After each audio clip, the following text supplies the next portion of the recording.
Five Nights at Freddy's is one of the most famous horror games ever created. It has sparked a large following of theorists and lore enthusiasts who have been struggling to figure out the story of these games for years. However, many fans of FNAF decided to create their own FNAF-style games. I'm sure you're all familiar with Five Nights at Candy's or One Night at Flumpty's, but there are hundreds, if not thousands, of these FNAF fan games. With the success of these games, a group of people created the Max Mode list, which is a way to rank all of the hardest challenges within FNAF games and FNAF fan games alike, just like the Geometry Dash Demon list. Once a year, the Max Mode list community hosts an event called the Maxathon, where players try to beat as many modes possible from the main list. At the end, everyone comes together to see how many modes were completed. Well, I decided to take part in the Maxathon this year, and today I'll be telling you about my experience with the Maxathon and the modes I completed. Each of my completions will be linked in the description below, so check them out if you want to see the full completions. Alright, before we hop into the video, this is something I wanted to do in my Five Nights and Pete's video, but I forgot, so we're doing it now. I want to go through and rank all the max modes I've beaten, and in future videos whenever I beat one I'll put it on here. But yeah, so I'm gonna rank all of the ones in this video, but before I do that I wanted to rank the ones I've already beaten just for comparison. So tier 1 is the hardest and tier 5 is the easiest. So let's start with Five Nights and Candy's 720. Now I didn't beat it like the easiest way. There's an easier way to beat it than what I did. And I did that on purpose because I wanted to have fun while I was playing. So I'm gonna put it as solid tier 4. I think if I beat it like how it was intended, not intended, but like how most people beat it nowadays, I think it would probably be tier 5. But you know, I challenged myself, so I'm gonna put it at tier 4. Next we have Five Nights and Pete's 520, which is literally a buffed version of Night 6 in that game. But you know, it's still a good amount of challenge because you have to kind of balance the power in that game is super strict, so you have to balance like the doors with the cameras, and it's more like thinking based. You have to kind of think about like this is going to take up a lot of power, and you have to be fast when you're on the cameras, so it's hard. Next up is Brian Night 3. That is super easy. I beat it first try, so we're gonna go category 5, tier 5, whatever. All right. Okay, Five Nights and Pete's 520 plus, probably what you're all waiting for, maybe not. I don't really know, but this mode sucks. Not that it's poorly designed. I mean, I go into it in the other video, so go watch that if you're interested after this one. But it's just hard. It is hard. Tier 1. I know, like, compared to like what 50-20, it's not super difficult, but like this is kind of subjective to me and what I've beaten. So tier 1. Maybe when I beat more modes, it'll go further down, but for now, this is the hardest thing I've ever beaten, and it's not even close.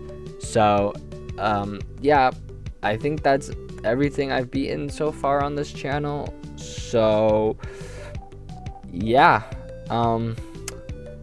let's hop into the video now. Okay, this portion of the video is not scripted. I'm just here to talk about my thoughts on all these games, so forgive me if it's a little rough. But we're starting off with Brian Night 3. I'm just gonna go in order that I completed them because that's what makes sense. So I have a whole video explaining Brian Night and Five Nights and Pete's as a whole. So yeah, definitely go watch that after this if you're interested. But I'll just give kind of a brief explanation on this since I already explained it. But basically, it is functionally the same as Funtime Freddy's minigame in Sister Location. You are rebooting all of these systems. In this case, I guess you're downloading apps onto the animatronics. And then if you hear a sound cue, you turn around. If nobody's there, okay. But if you turn around and Peter or Brian are there, then you gotta shock whatever side of the hallway they're on. Peter and Brian do the same thing. They're just like threats that can appear near the hallway. But there's Stewie. I was just about to talk about him. He is kind of useless. I mean, I guess that's not totally true. If you go too long without shocking him, he will disable your power, which prevents you from shocking. And I believe it also prevents you from downloading the apps, but I could be wrong. It's been a while. But yeah, he's kind of easy. When I first beat this mode for the Five Nights and Pete's deep dive video, I didn't shock him in my winning run, and I beat it second try. So yeah, Stewie is kind of he's kind of just there. And I do shock him in this completion just because I'd rather be safe than sorry, but it's not like a huge deal or anything. But yeah, there's Brian Knight 3. Full completion will be in the link below, as with all of the completions. Okay, next up we have 520 from Five Nights and Pete's. Not 520 plus, that's not even on the max mode list for whatever reason, but I decided I wanted to get all the Five Nights and Pete's modes. So I did. I know, right? That's crazy. But anyways, about the actual mode itself, it's pretty easy. I talked about it in full in another video, plus kind of touched on it during the tier list section. But yeah, you can kind of see now it's just it's not too bad, but you do have to really listen for sound cues. I know you can't hear it, but man, you gotta have your ears peeled. My god, it's like a tongue twister. I can't speak today, sorry. Anyways, but yeah, gotta have very fast camera movement like you're seeing. I know it's not super fast or anything, but it's fast for me because I'm bad at video games. But yeah, that's pretty much all I have to say about this game. Just keep your ears peeled for sound cues. Said it right that time. And just make sure you're quick on the cameras. Like right there, I missed the button for Chris's cam. Yeah, honestly, kind of fun mode. And same with Brian Knight 3. I do kind of wish they were a bit harder so that they were more fun. But, I'm not complaining because for Maxathon, you gotta get modes done quick. So, yeah. Alright, next up is Five Nights at Bonnie's, which, man, what a game.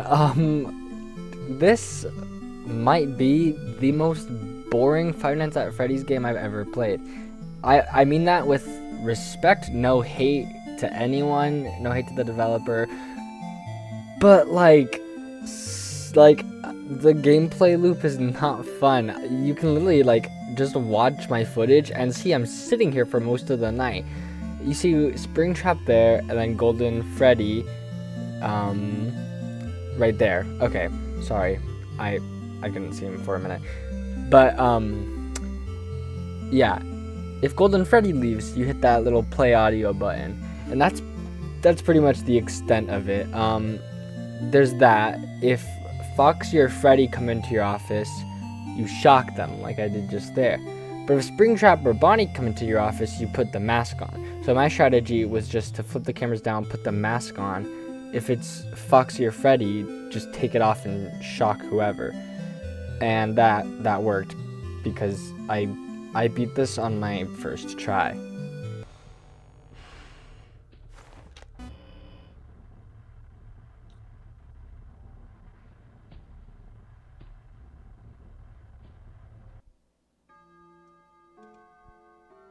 Are we dead? What happened? I just beat it first try. Bro.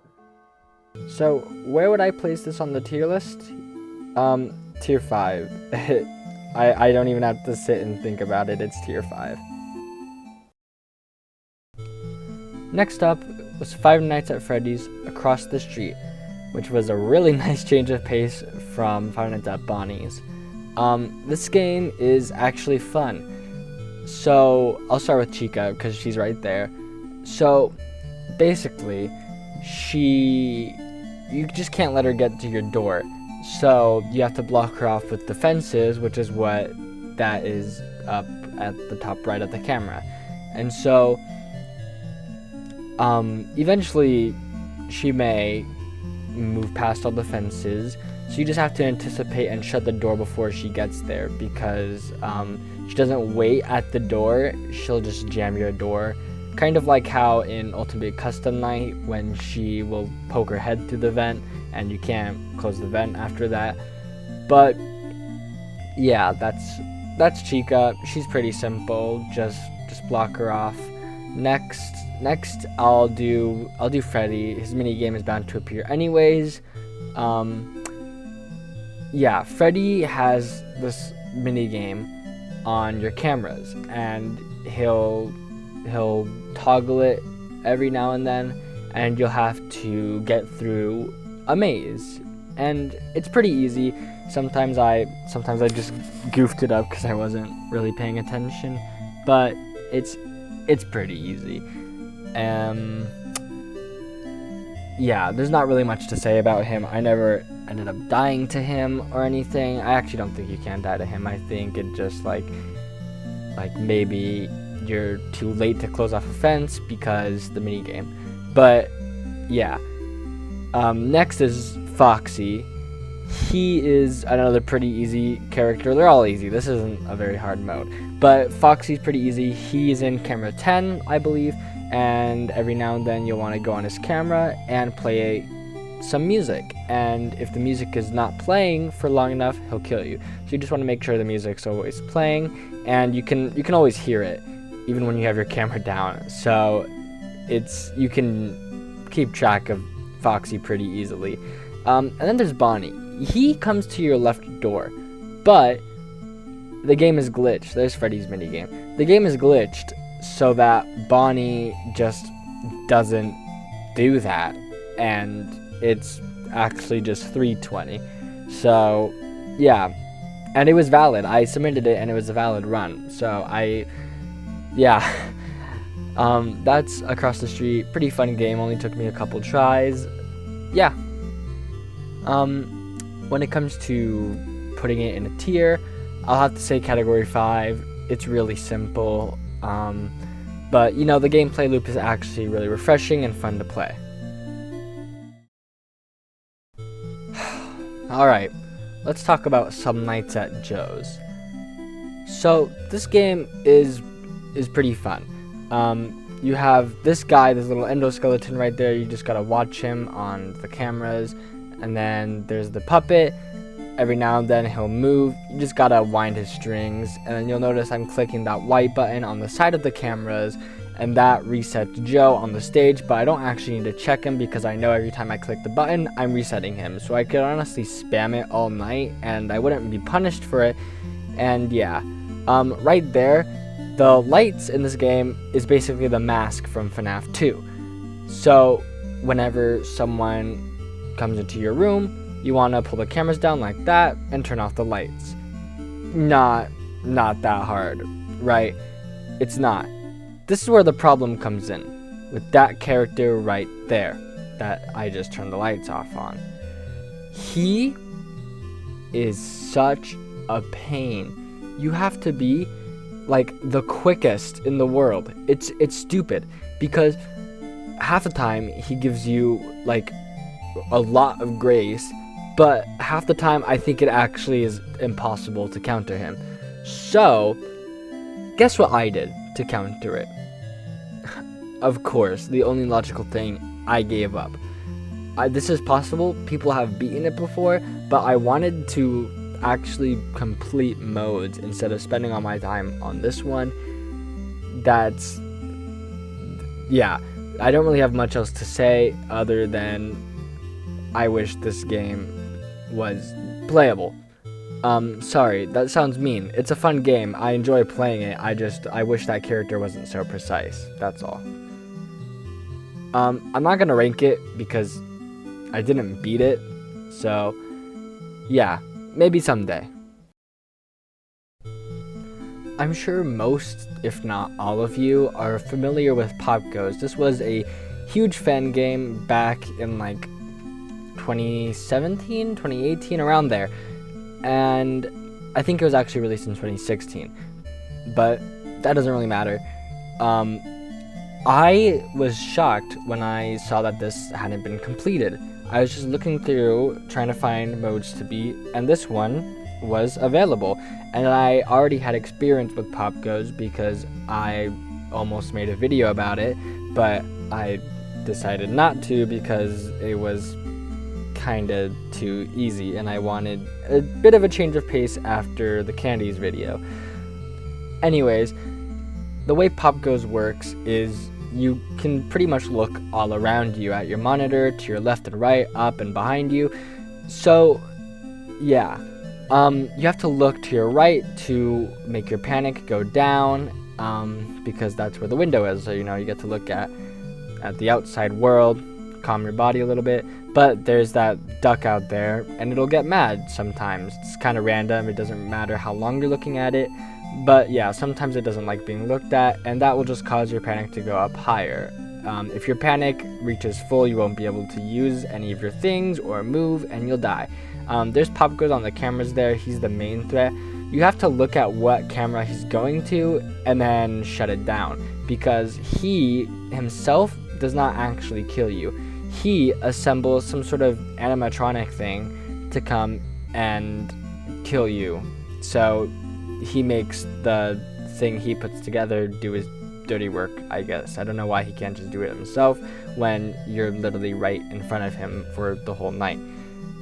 But next is the Squirrel Sisters, and they are in Vent 6. They move throughout the whole vent system during the night, but for the whole night in this, it's easy to just keep them in camera 6. So that's what we do.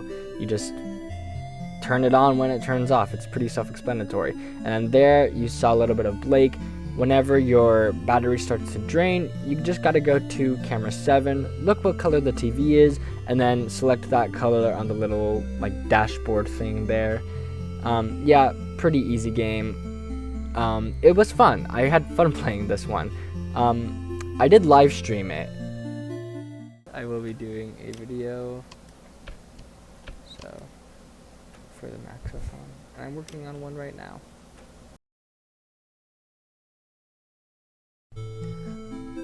Arctic Nights 320 is my favorite mode on this list. It beats Across the Street 420, Five Nights at Bonnie's 520, although I think everything beat that mode. Pop Goes Nightmare mode, it beat it all. This mode is fun. It is kind of challenging. I was able to beat it pretty quick, but there was still a challenge involved. I really like this. I'll explain how it works, as one does for these types of videos. So the main mechanic in this game is the power. It goes down really quick, so you have to charge it. And that is easier said than done, because you can only do it while you have this panel up, and you can't do it while you're doing other things on the panel. So it's hard. You have to kind of juggle a lot. And there's also a music box you have to wind up, so you have to keep 2 things wound throughout the night, which is hard. Power charge is priority over music box, which I know it's weird, but luckily the music box gives you a lot of leniency. I'm sure you saw right there, it was blinking red for a while. But those are the 2 main mechanics this night revolves around, and that's just mechanics on their own. they don't even revolve around specific animatronics. I mean, the music box probably does. I didn't die to any music box character though, so I wouldn't know. There's this guy. So when you hear like a vent sound effect, you will just shut the vent. And it does kind of take a little bit, but it's not that bad. Most of my deaths were just because, the vents were taking a little bit to seal or open, and I wasn't able to do this animatronic reset. Speaking of, if there's an animatronic in your hallway, you have to do the animatronic reset, and then I'll reset them back to the stage. I know that all seems pretty simple, but just that on top of the music box, on top of the power charge, it makes for some chaotic gameplay, but in a fun way. It's chaotic fun. There's a lot of things going on, but it's still a really fun gameplay loop. So yeah, Arctic Nights 320, my favorite mode. I'd honestly give it a 3 just because you have so much to juggle. So, yeah. Okay, before I wrap up the video, I just want to share some stats and whatnot about the Maxathon as a whole instead of just my personal experience, because, I think it's cool to just share some things about all the community stuff that happened. So, if we're taking a look at the lists for all the max modes, only 5 out of the top 10 were even completed, that being Silent Suicide Mouse from Five Nights at Treasure Island but Dumb, Girl Boss from Girls Night, Girl Boss Pre-Patch from Girls Night, Rainbow Overload from One Night at Chica's Magic Rainbow, and Ultimatum, which is the top one. I honestly kind of have no words. I wasn't really expecting that to be beaten, but yeah, congratulations to everyone who beat a mode, whether it was in the top 10 or mode number 578. Just congrats, because this is just a really cool thing to be a part of. It's a really cool event, and I'm glad that the max mode community does this, because I had a lot of fun, and everyone else had a lot of fun too. So yeah, I look forward to next year's Maxathon. I do plan on making a video on that, so just stay tuned. I will be making videos in between them. Don't worry, I'm not gonna wait a whole year to make another video. In fact, I already have one fully recorded. I just need to sit down and edit it. But I wanted to make this one first because, before I know it, it'll be September, and the Maxathon would have been 2 months ago, so it would be kind of weird to make a video then about it. But, yeah, thank you so much for watching. As always, I am Joe Ride, and I will see you guys when I see you.